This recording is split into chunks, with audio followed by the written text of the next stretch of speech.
Yo, YouTube, what is good? It's Aegis, and in this video, I have a coaching session that I did recently that I would like to share with you guys.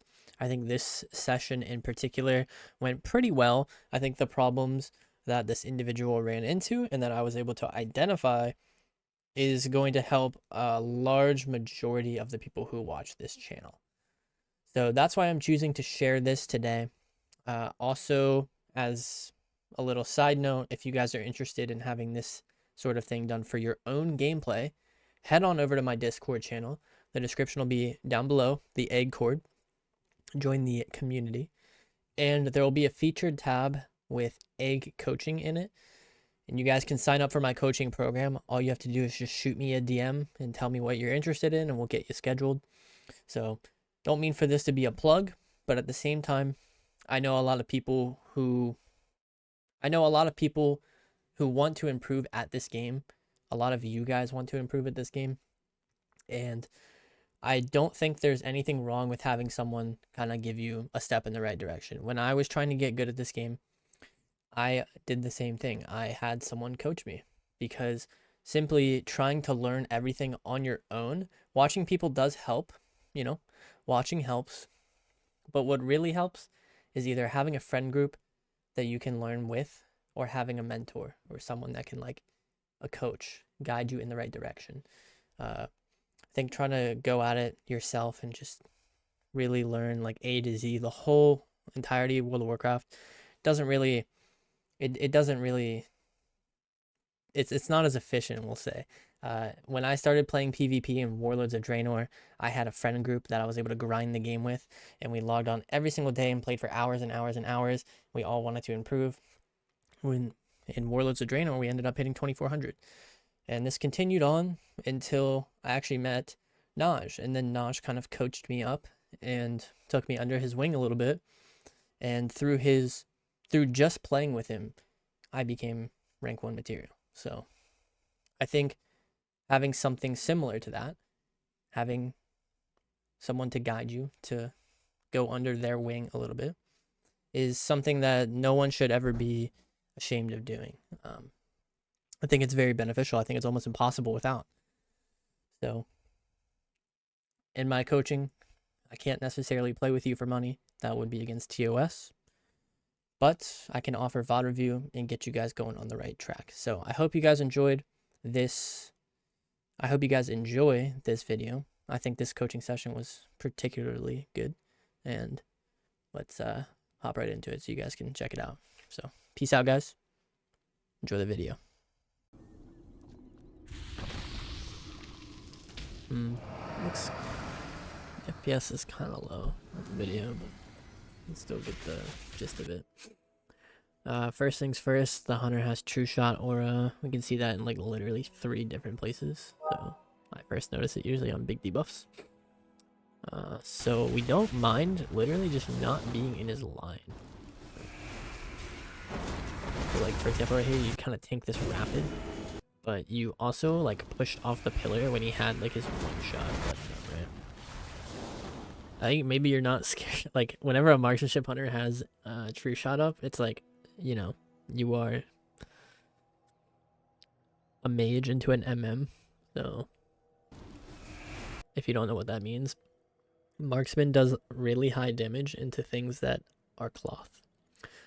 But the advantage that a lot of the other cloth users have, such as Shadow Priest, Warlock, those are the 2 that come to mind.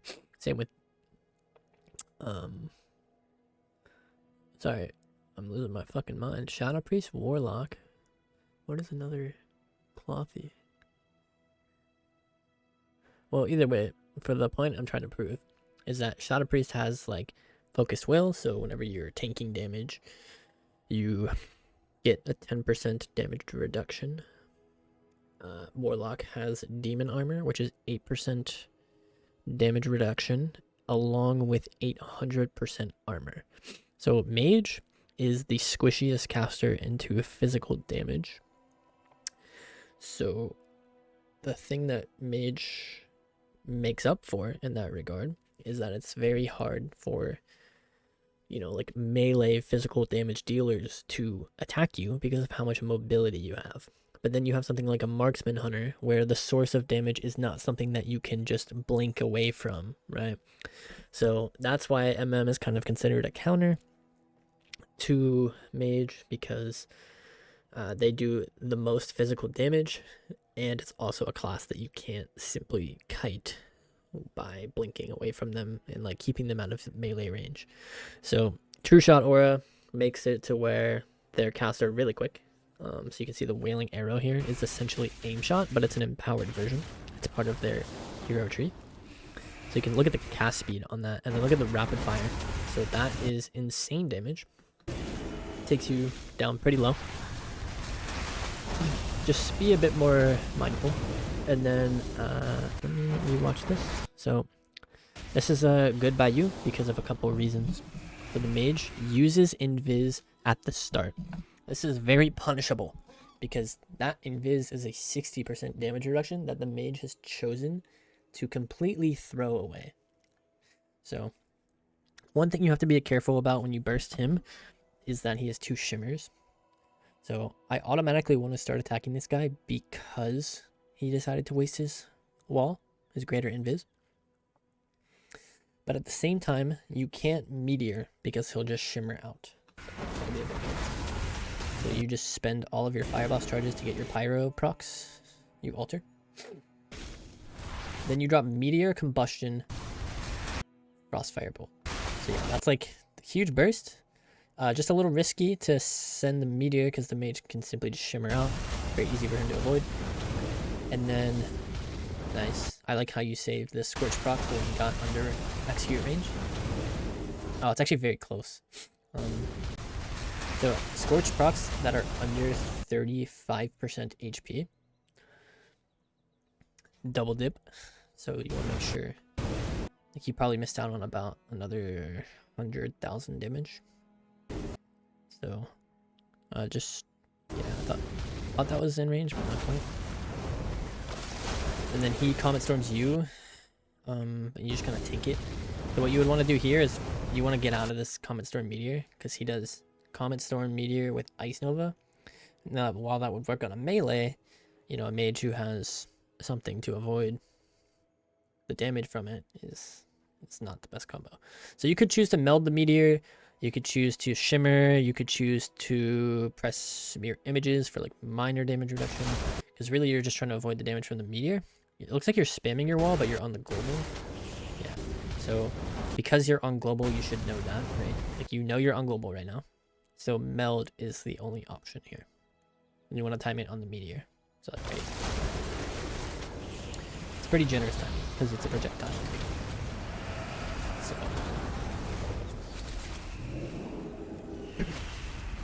kind of kiting in the open here, I think a mistake. So when you look at your shimmer here, you simply turn your character out towards the middle.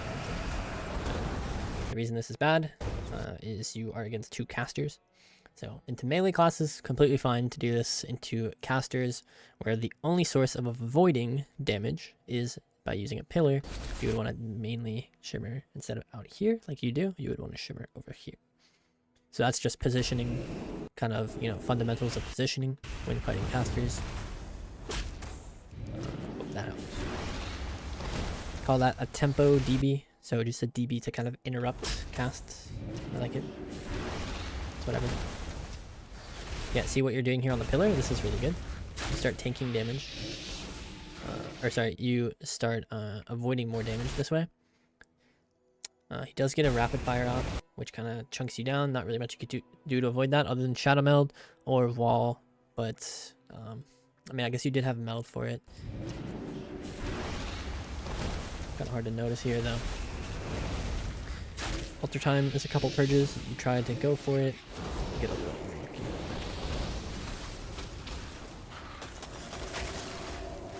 Now that we're trying to take some damage, we need to look at Omni CD pretty soon. Not yet. Very nice shimmer. Let's break down why. So right now you're in a stun. Aim shot is being cast on you. You tank it. You're taking some damage. What happens next? Another aim shot, a comet storm, a meteor. How do we avoid, like, if we took a screenshot of this, right? We were just like, you know, right there. It's like, that's your homework assignment. What should you do given the buttons that you have on your action bar? You know, like, how could you avoid the aim shot and the meteor at the same time? The only option would be to shimmer to avoid LOS. So to use the tomb as LOS and also shimmer out of the comet storm. So you do that and the aim shot does not go off. The comet storm does not hit you and you are still healthy.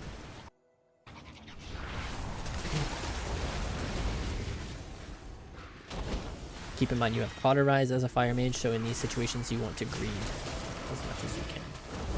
So it's kind of a sketchy situation, right? You have a 5-stack severe temperature crossfire bolt. You're getting low, boom. You look at your Omni, see the healer is in a full trap, and trinkets out. So ideally you're trying to greed now. So why are we trying to greed? Well, the fact that your healer is trinketing for you means one thing. It is that the healer has traded cooldowns for you. The worst thing that can happen when your healer trades cooldowns to heal you, trinket being the biggest one, the one that removes him from CC, is if you use ice block on the same go that your healer trinkets, that is what is known as an overlap.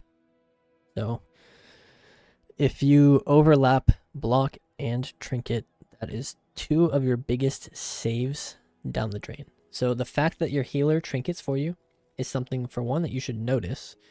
And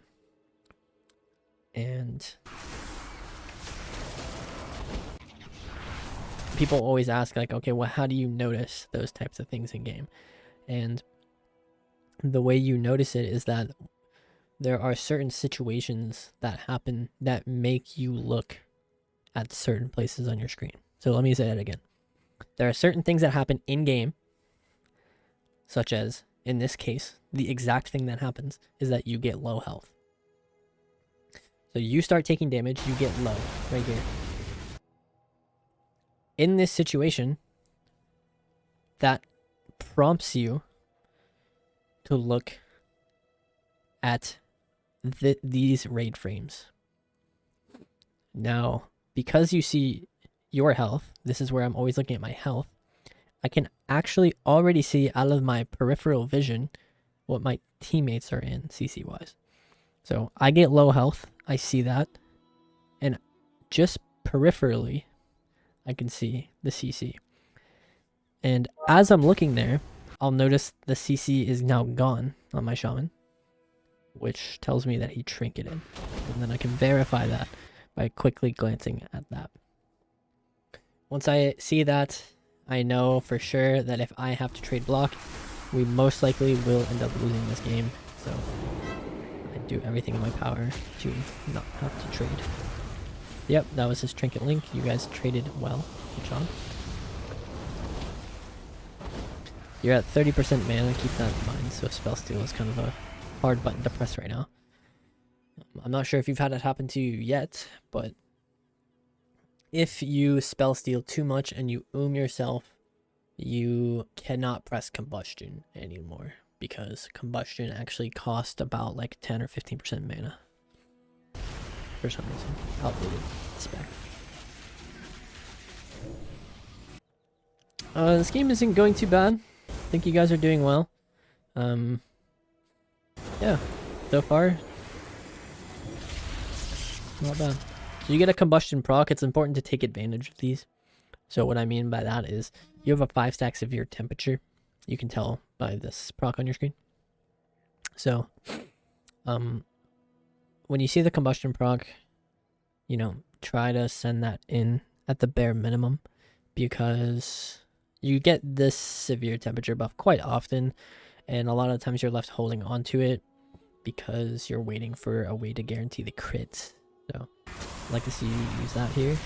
You actually make a mistake here because you bust when you already had a bust up. See, like, you got a bust proc, and then watch. I thought what you were going to do here was you were going to Meteor with the bust proc and then press your Frostfire Bolt, but instead you bust over it. And then you never Frostfire Bolted either, which is a huge mistake because like you Meteor here, bust.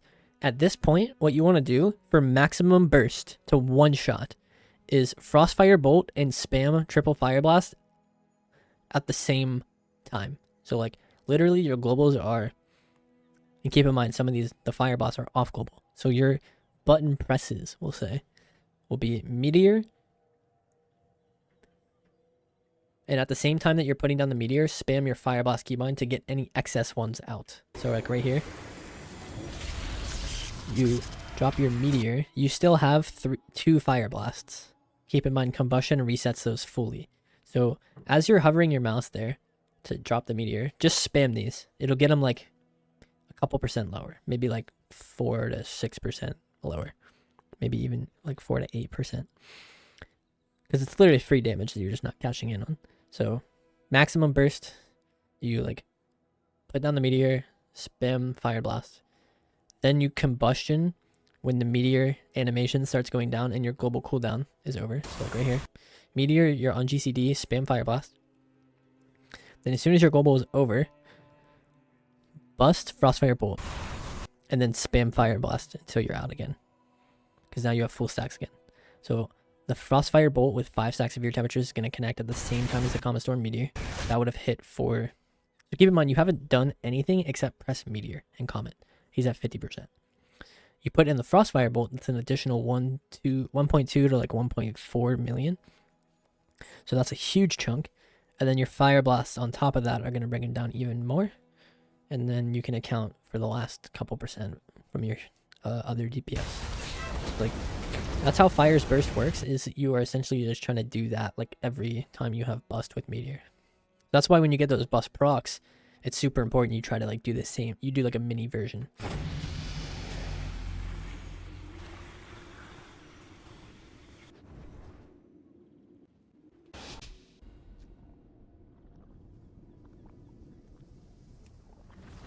Ring of Fire early. We call this fishing. You're fishing for a Ring of Fire. Just free pad damage. This is a really bad Meteor. So there are a lot of different buttons that people, I think you do it because of the Hodge, but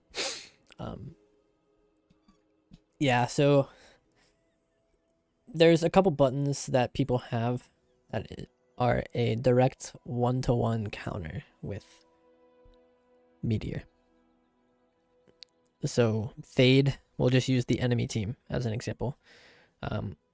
We'll even use Mage because we had Mage last round. So we know Shimmer, we know Feign Death, and we know Fade from Shadow Priest. Not every class has one, but basically the idea is like a millisecond immunity, right? Or like a 1 second immunity. So Fade is like a 1 second immunity. Feign Death is a 1 second 90% damage reduction. Shimmer is a mobility option to avoid Meteor. So you bust, he Feign Deaths it. So that's your bust Meteor. That's like your literal one shot. I think on Fire Mage, you want to bait these out first before you set. Like you don't, it's not like Frost Mage where you go in and pop Veins first global. The reason you do that is Veins last like 25 seconds, you know? So Bust, it only lasts like 10 seconds or 11 or whatever. 10. Yeah, it's 10. So you use it to create a very small window of damage, not like a long period of time of damage. So you need to guarantee that it's going to be good. Just getting Hunter's Trinket Feign Death is not good enough. You want to actually do the damage with it. So you need to like bait those. You need to bait those options first.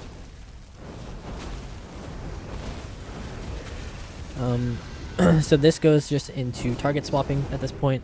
So if we just break down this little sequence, we have Bust Up, we're just blasting the Hunter, staring at him, his nameplate. You can see this is his wall. That's his greater invisibility. So just burn that into your mind. That's like a 30% damage reduction. Using more spells into this guy is less valuable now. So there are times that you would want to hit into that. Let's say, for example, later in the game when you have actual kill potential. This is the very beginning of the game. This is the opener. There is no possible way this guy is in real danger.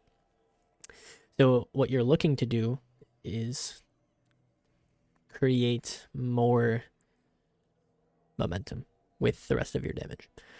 So you just want to use your damage on someone else. Like I said, there's no actual kill pressure, so this is an example of when to target swap. To try to force out something else. So yeah, target swap onto the priest is beautiful. There is a hex being casted right now. We do not have counterspell, but we have remove curse. So let's make sure we are doing that. So, somehow he gets down. Oh, he pre-sacks, okay. I'm curious just to rewind to see what we counterspelled. A VT at the start. I do like that. It is good. Stops them from ramping.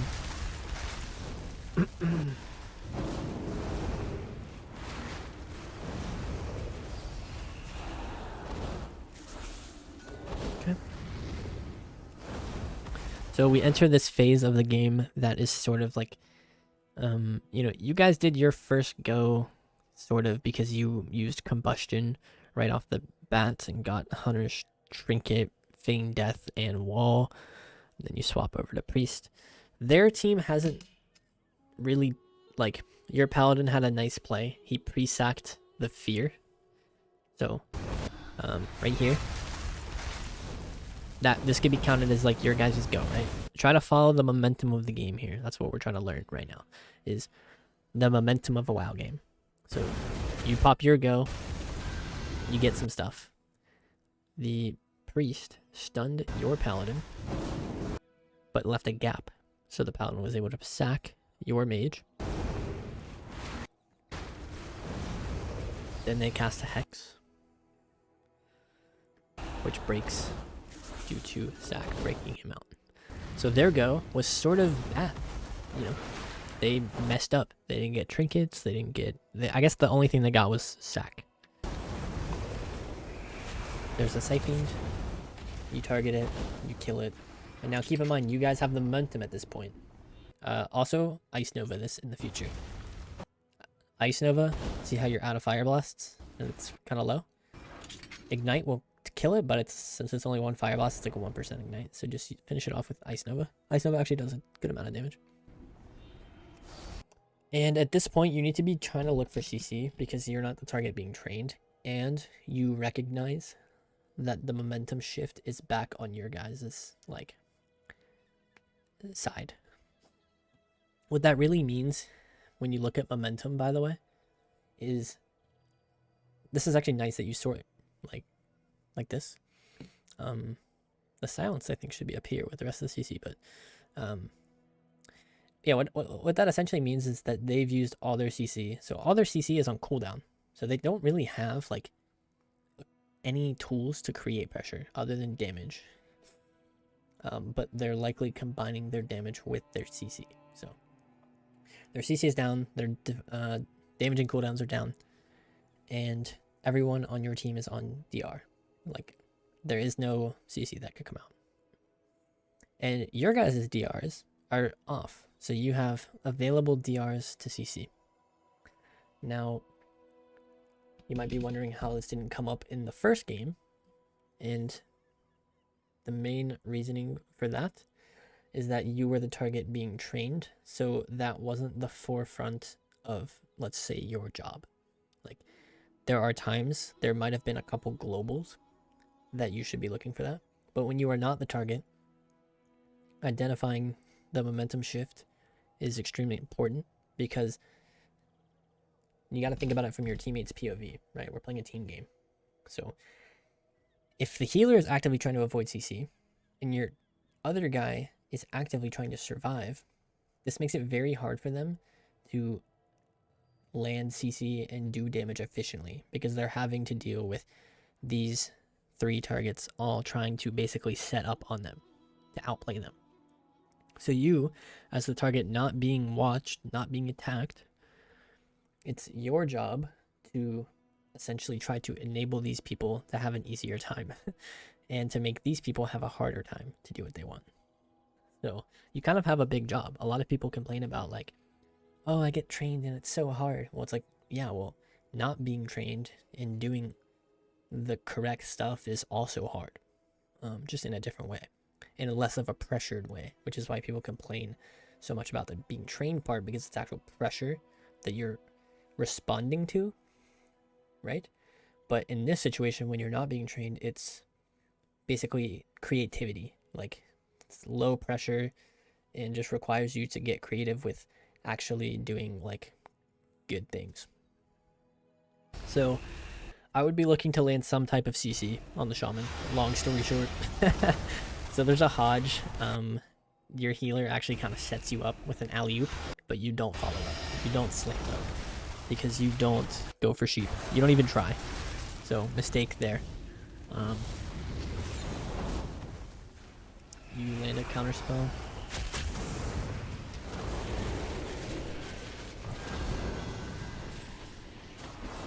Ring of Fire is being cast.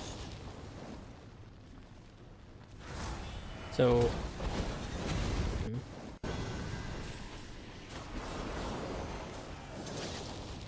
kind of goes back to what I say, like your guys' momentum shift is gone now because the enemy CC is back up. So essentially they did a go and then you guys never got one. So now they're doing another one. And it's like, you can kind of see, you know, if you were watching this game, you would, like if this was an AWC game, for example, it would be like, also you're kind of lucky if you don't get Alter DC here, but the game ended. Yeah, it's pretty easy to predict that you guys would lose this game because of the lack of momentum. And it's funny because even if you end this game, like if you're watching it and you're looking at details, you could almost say that it's like, oh my gosh, this Frost Mage is just terrible.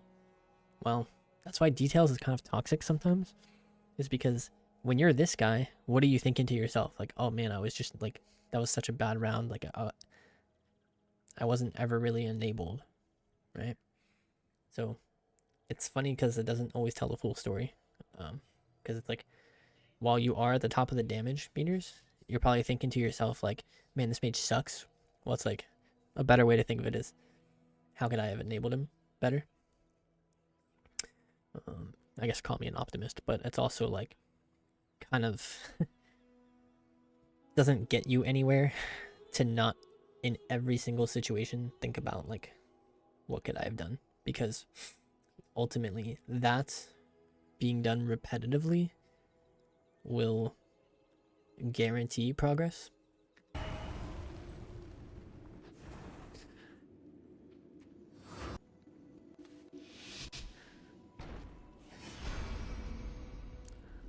That particular round went away from globals and more into something that I would label as like macro, aka like big picture stuff, like macro strategy versus studying each one of your globals and optimizing your damage and stuff. Because that one wasn't really like a global to global problem. It was more like, oh, you were simply viewing the game wrong, you know? So hopefully that kind of tells you how to play in that situation at least a little bit better.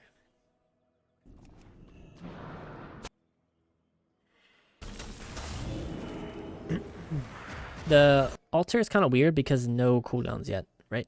So like typically altar is good and like you're at 100%, but you want people to press like commit cooldowns first typically. So yeah.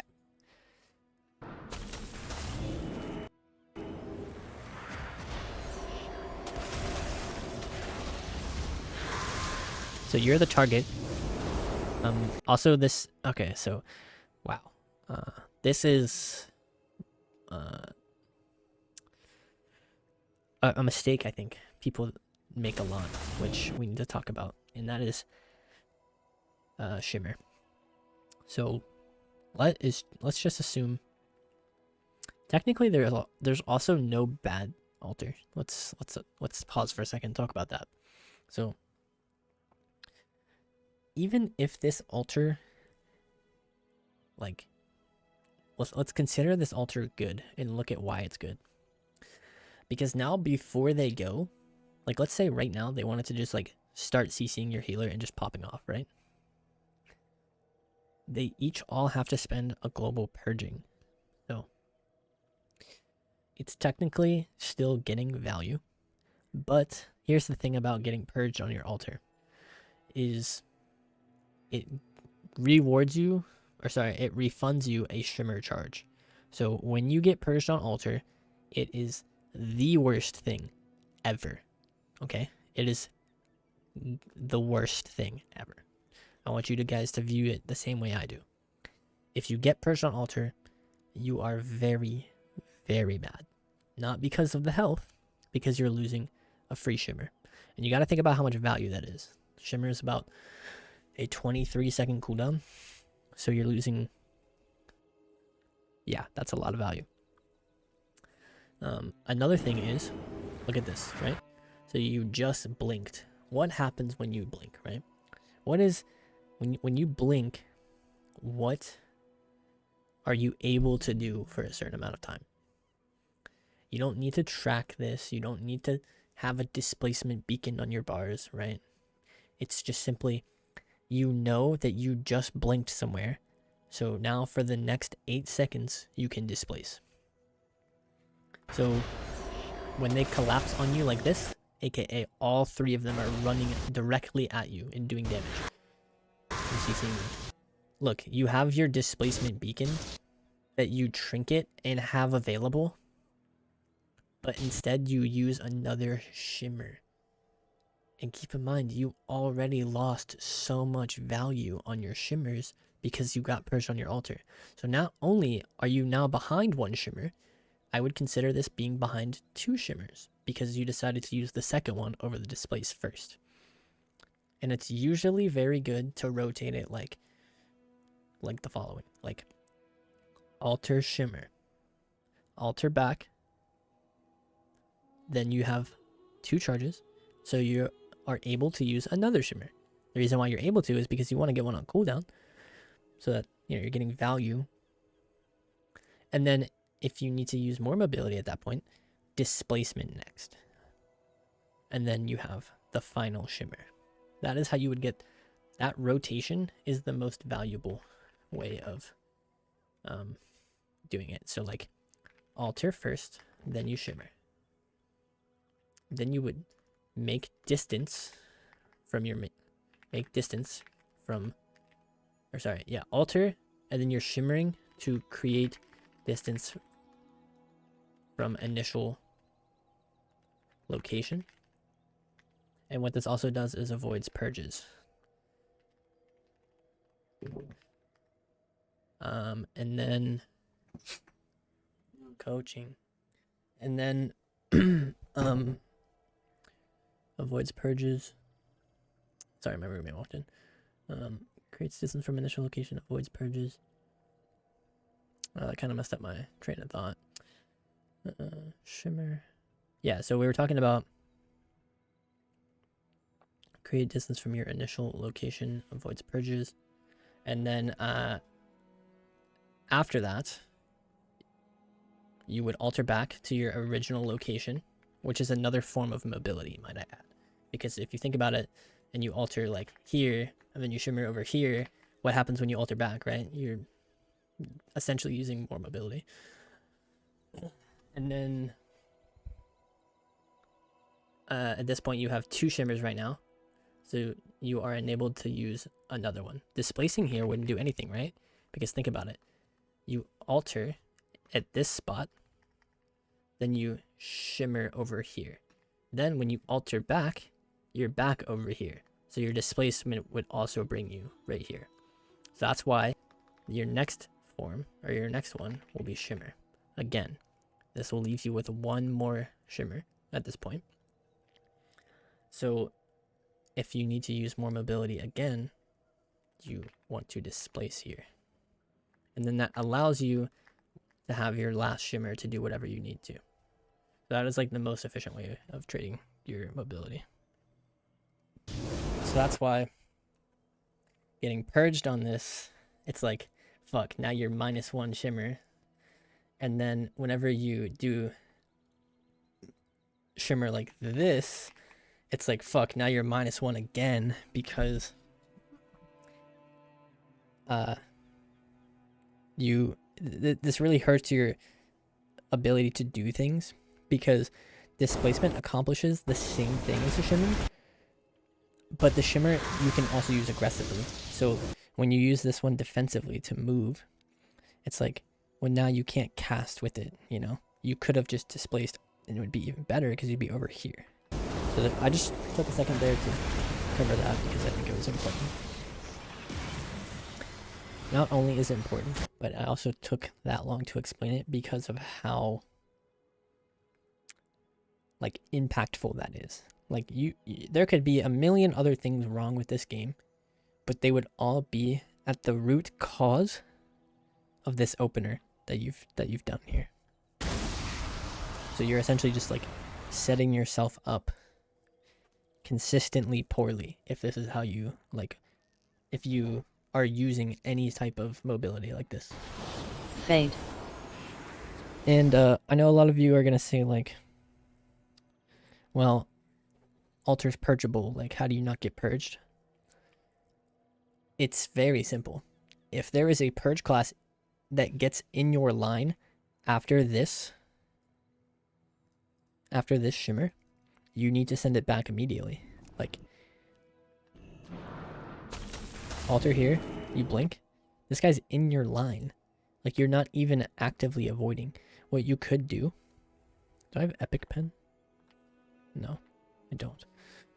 It allowed me to draw on the screen. But essentially, if you moved to this corner, right, then people would have to run towards you. Right now, you're just in line because you're in the open. If you were standing right here in this little corner, they would have to run into your line as soon as they get in line. And I'm not even talking like one global after they get in line. I'm talking about you're right here and I'm the priest, okay? My mouse will be the priest. This is you. You're standing right here where my mouse is. The priest walks. He's right here where my mouse is. He's walking, he's walking, he's walking, he's walking. He's right here. About, like if he walked a little bit farther over here, he would be in line of you, right? So you need to alter back when he's right here. Because you don't want them to even be able to press one purge on you. That's why this is a bad altar. TED Talk is over. Okay. Siphing is on you. You have two options. You can Ice Nova Fire Blast to kill it, or you can Shimmer out of line of it, but yeah. Fade.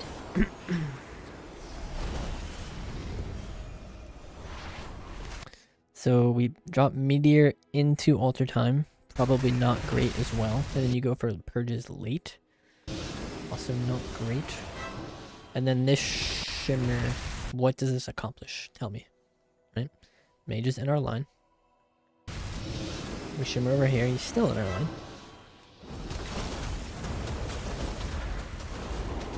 And now we're stuck in the middle of the map.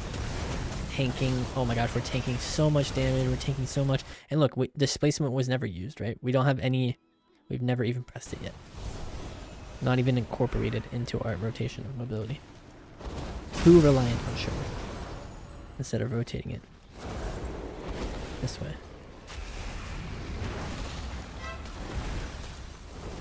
Perfect.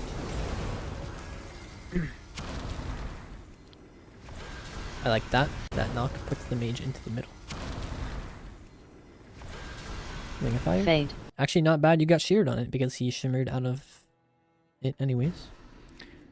And then, yeah, now that he shimmered, I think it's like almost safe to assume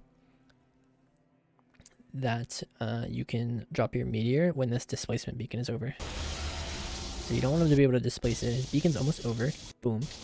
Now it's like pretty good odds that you can just meteor combust.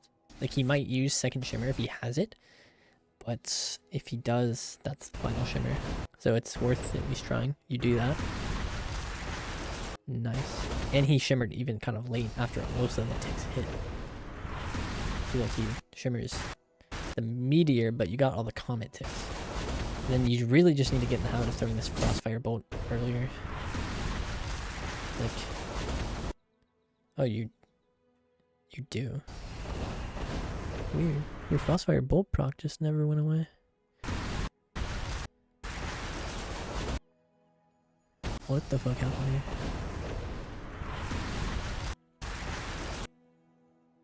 Did you just cancel Aura your severe temp? Like, what is happening? So you're at Frostfire Empowerment, right? That is how you have an instant proc here, right here. Then you press Combustion. Where does your Frostfire Empowerment go? Oh, it's right here. Then you... It's the same proc, but you lose your severe stack somehow. I'm very confused on that.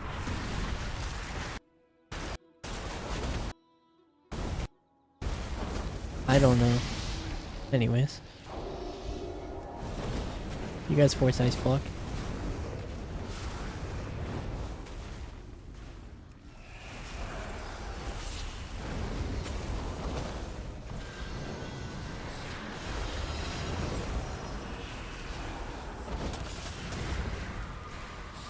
Kind of not a lot happening because you're on a pillar, so you're pretty safe. Like, you're just kind of using Fire Blast and Phoenix Flames and rotating through your Pyros. There could have been an effort to kill the Siphene, I will say. But, yeah. Not too much going on. He's like dying. Fade. Now you might be wondering, like, why this game there isn't some crazy emphasis on the momentum of the game, right? Like, oh, why are you not watching the DRs and watching where their DRs are going and like surviving the go and recognizing when the momentum shifts? And the reason for this is because of the comps that you guys are both playing. So you guys are both playing like pretty bad comps, right? For example, the last comp was SP Hunter. That was the one that we were really focused on the goes. Think about how much CC these people have as SP Hunter. Intimidation, Trap, Psychic Horror, Silence, Fear. The Shaman, I believe, has like Lasso, Hex. Like, there is so much CC. Now, the Shadow Priest still has Stun, Silence, Fear. And the Mage has DB Sheep. But it's like, you're playing God comp, which is SP Mage. You kind of just, it's very hard to consistently get setups, essentially. Like, the other, like the Hunter SP one had very guaranteed ways to cross targets all the time. But when you're playing with like a dot class, like a Shadow Priest as a mage, you don't really have guaranteed ways, right? You can't intim trap. Intim doesn't break to dots. Trap doesn't break to dots. But if you do your version as a mage, let's say DB Sheep, that's the DB's breaking, and then you'll get sheared on the sheep or something, right? Or kicked. So this game isn't like the comps that you guys are both playing aren't really like super duper CC oriented. And if you want to call yours CC oriented or his CC oriented, it comes from not Mage Pav. Like, it's the Shadow Priest CCing with Stun, Silence, Fear or something, or the Hunter CCing with like Intim Trap. It's not really like on you, and you're the target, so your job is mainly to just kind of like run away and not take damage. And the Mage died. Alright, cool.